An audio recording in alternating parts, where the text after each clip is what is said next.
हर हर महादेव, जय भोलेनाथ। दोस्तों, महादेव जी स्वयं कहते हैं, आधा अधूरा ज्ञान ज्ञान न होने की अपेक्षा अधिक खतरनाक होता है। अर्थात कहने का तात्पर्य है, इस वीडियो में आपको महाशिवरात्रि की जो भी बातें बताई जाएंगी उन्हें आपको ध्यान से सुनना है और वीडियो को पूरा देखना है, जिससे आपको पूरी जानकारी प्राप्त हो सके। दोस्तों, 3 महानिशाओं में अंतिम कही जाने वाली महाशिवरात्रि के 4 पहरों में भगवान शिव का 4 विशेष अभिषेक उनकी कृपा पाने का सबसे आसान उपाय है। शिवरात्रि में 4 पहर की पूजा करने से सभी पापों से मुक्त होकर भक्त को धर्म, अर्थ, काम और मोक्ष की प्राप्ति होती है। लेकिन अगर कोई शिव भक्त 4 बार 4 पहरों में पूजन या अभिषेक ना कर पाए तो पहले पहर में 1 बार ही पूजन कर ले, तभी महादेव की कृपा से उसको कष्टों से मुक्ति मिल सकती है और मनोकामना भी पूरी हो सकती है। आज की इस वीडियो में आप जानेंगे साल 2025 में शिवरात्रि की तिथि और 4 पहरों तिथि और प्रदोष काल की पूजा के शुभ मुहूर्तों के बारे में। उससे पहले जानिए कि 4 पहर की पूजा में किन किन सामग्री से भगवान शिव का अभिषेक किया जाता है, कौन से मंत्र का जाप किया जाता है। तो प्रथम पहर में भगवान शिव का दूध से अभिषेक करते हुए ओम हींग ईशान्या नमः इस मंत्र का जाप करना चाहिए। दूसरे पहर में ओम हींग अघोराय नमः इस मंत्र का जाप करते हुए दही से अभिषेक करना चाहिए। तीसरे पहर में ओम हींग वाम देवाय नमः का जाप करते हुए घी से अभिषेक करना चाहिए और चौथे और अंतिम पहर में शहद से अभिषेक करें और ओम साध्य जाताय नमः इस मंत्र का जाप करना चाहिए। 4 पहरों की पूजा में शिवलिंग का अभिषेक करना अनिवार्य होता है, जरूरी होता है। आसपास शिव मंदिर हो तो चारों पैरों की पूजा वहां पर करें। ऐसा संभावना हो तो घर पर भी आप मिट्टी के शिवलिंग बनाकर उनका अभिषेक कर सकते हैं। अब जानिए मुहूर्त के बारे में। अगर ये जानकारी आपको अच्छी लगे तो वीडियो को लाइक जरूर कीजिएगा और कमेंट बॉक्स में भी हर हर महादेव लिख दीजिएगा। दोस्तों, महाशिवरात्रि का हिंदू धर्म में विशेष महत्व माना जाता है। धार्मिक मान्यताओं के अनुसार इसी दिन देवाधिदेव महादेव और माता पार्वती जी का विवाह हुआ था। वैदिक पंचांग के अनुसार फाल्गुन माह के चतुर्दशी तिथि के दिन हर वर्ष महाशिवरात्रि का पावन पर्व मनाया जाता है। इसलिए भगवान शिव और देवी पार्वती के नियमित व्रत भी रखते हैं। पूरे विधि विधान से पूजा पाठ, खास तौर पर शिवलिंग का अभिषेक करते हैं और कई जगह पर तो भगवान शिव की बारात भी निकाली जाती है। लेकिन क्या आपको पता है कि शिवरात्रि के पावन पर्व पर अगर कुछ विशेष चीजें घर पर लाई जाएं तो ये बहुत ही शुभ माना जाता है। तो चलिए आज हम आपको बताते हैं कि ऐसी कौन कौन सी चीजें हैं जो कि आप अपने घर पर ला सकते हैं। साथ ही साथ आप ये भी जानेंगे कि इस बार महाशिवरात्रि का पर्व कब मनाया जाएगा, 4 पहर की पूजा का शुभ मुहूर्त कौन कौन सा रहेगा और प्रदोष, कालिका और निश्चितता काल का मुहूर्त कब से कब तक रहेगा। सबसे पहले जानते हैं ऐसी कौन सी चीज है जो आप इस दिन घर पर ला सकते हैं। तो सबसे पहली चीज है शिव परिवार। धार्मिक मान्यताओं के अनुसार महाशिवरात्रि के दिन घर में शिव परिवार लाना बहुत ही शुभ माना जाता है। आप अपने घर में एक तस्वीर ला सकते हैं या फिर आप प्रतिमा भी ला सकते हैं, जिसमें भोलेनाथ के साथ साथ माता पार्वती, भगवान गणेश, कार्तिकेय जी, नंदी जी और उनके गढ़ भी साथ में हो। मान्यता है कि घर में शिव परिवार की उपस्थिति होने से पहर में पूजा करना संभव न हो पाए तो प्रथम पहर और अंतिम प्रहर के अलावा निशिता काल मुहूर्त और प्रदोष काल में भी पूजा करनी चाहिए। तो 26 फरवरी बुधवार को प्रदोष काल रहेगा। शाम 5:40 से 7:10 तक निशिता काल मुहूर्त रहेगा। आपके परिवार पर सदैव भगवान भोलेनाथ का आशीर्वाद बना रहता है। अगली चीज है पारत शिवलिंग।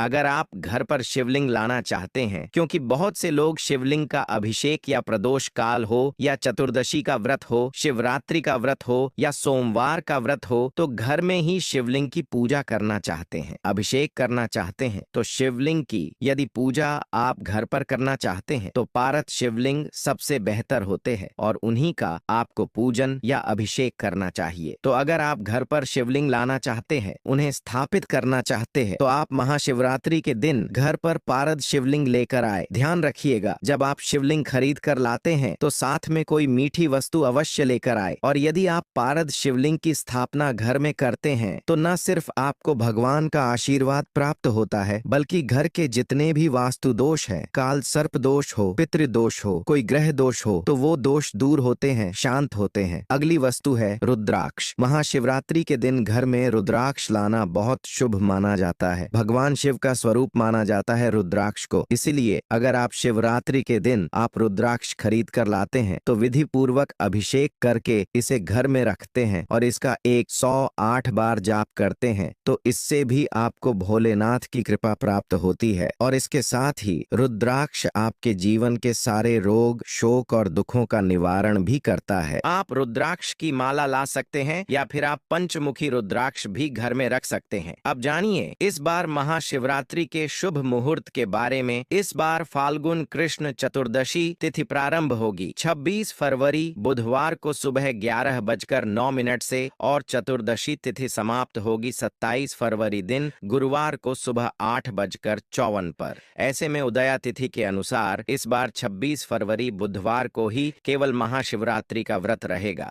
व्रत सुबह सूर्योदय से प्रारंभ होकर अगले दिन के सूर्योदय तक रहेगा। शिवरात्रि के व्रत में बहुत से लोग निर्जल रहकर व्रत रखते हैं तो कुछ लोग एक समय फलहार ग्रहण करके भी व्रत रखते हैं। जिनकी सामर्थ्य व्रत रखने की ना हो वो भी इस दिन शुभ मुहूर्त में भगवान शिव की और शिवलिंग की पूजा करके व्रत जितना ही पुण्य प्राप्त कर सकते हैं। 26 फरवरी को ब्रह्म मुहूर्त का समय रहेगा। सुबह 5:16 से 6:04 तक सूर्योदय होगा। सुबह 6:53 पर सूर्यास्त शाम 6:25 पर होगा। इस बार शिवरात्रि व्रत के दिन बहुत ही शुभ योग बन रहा है जो कि शिव योग होगा, जो सुबह से लेकर रात 11:41 तक रहेगा और उसके बाद में सिद्ध योग प्रारंभ हो जाएगा। अमृत काल सुबह 6:02 से 7:31 तक रहेगा। राहु काल जो कि शुभ मुहूर्त होता है दोपहर 1:30 बजे से 3 बजे तक रहेगा और भद्रा सुबह 11:08 से रात 10:05 तक रहेंगी। भगवान शिव की पूजा के 4 पहर में प्रथम पूजा का मुहूर्त प्रारंभ होगा शाम 6:19 से 9:26 तक। पूजा का दूसरा पहर रात 9:26 से मध्य रात्रि 12:34 तक रहेगा। तीसरा पहर रात 12:34 से सुबह 3:41 तक रहेगा। चौथा पहर पूजा का रहेगा 27 फरवरी गुरुवार को सुबह 3:41 से 6:48 तक रहेगा मिनट तक। वैसे तो भगवान शिव के भक्तों को इन चारों पहरों की ही पूजा करनी चाहिए। अगर 4 पहर में पूजा करना संभव ना हो पाए तो प्रथम पहर और अंतिम प्रहर के अलावा निशिता काल मुहूर्त और प्रदोष काल में भी पूजा करनी चाहिए। तो 26 फरवरी बुधवार को प्रदोष काल रहेगा। शाम 5:40 से 7:10 तक निशिता काल मुहूर्त रहेगा। रात 12:09 से 12:59 तक आसपास शिव मंदिर में जाकर शिवलिंग का अभिषेक कर सकते हैं, पंचामृत जल अर्पित कर सकते हैं। अगर ऐसा करना संभव ना हो तो आप मानसिक रूप से भी भगवान शिव के ओम नमः शिवाय मंत्र का सच्चे मन से जाप करके भी आप मानसिक पूजा शुभ मुहूर्त के दौरान कर सकते हैं। व्रत का पारणा हमेशा अगले दिन जल चढ़ाने के बाद किया जाता है। तो 27 फरवरी गुरुवार को शिवरात्रि व्रत खोला जाएगा सुबह 6:53 से 8:54 के बीच में। इस समय भगवान शिव को अर्पित किया गया प्रसाद ग्रहण करने के बाद सात्विक भोजन ग्रहण किया जा सकता है। और क्योंकि इस बार भद्रा का वास पातालोक में रहेगा तो पातालोक में सात्विक भोजन ग्रहण किया जा सकता है। और क्योंकि इस बार भद्रा का वास पातालोक में रहेगा तो पातालोक में भद्र होने से पृथ्वी लोक पर अशुभ नहीं मानी जाएगी। ऐसे में भद्रा काल के समय आप पूजा पाठ कर सकते हैं, जलाभिषेक भी कर सकते हैं। लेकिन जो लोग भद्रा को बहुत ज्यादा विचार मानते हो तो उन्हें सुबह भद्रा काल लगने से पहले और रात को भद्रा समाप्त करने के बाद पूजा करनी चाहिए। तो दोस्तों ये थी कुछ महाशिवरात्रि की महत्वपूर्ण जानकारी। अगर जानकारी अच्छी लगी हो तो वीडियो को एक लाइक करके हमारे चैनल को सब्सक्राइब जरूर कर लेना और जाते जाते कमेंट में हर हर महादेव जरूर लिखे। महादेव की कृपा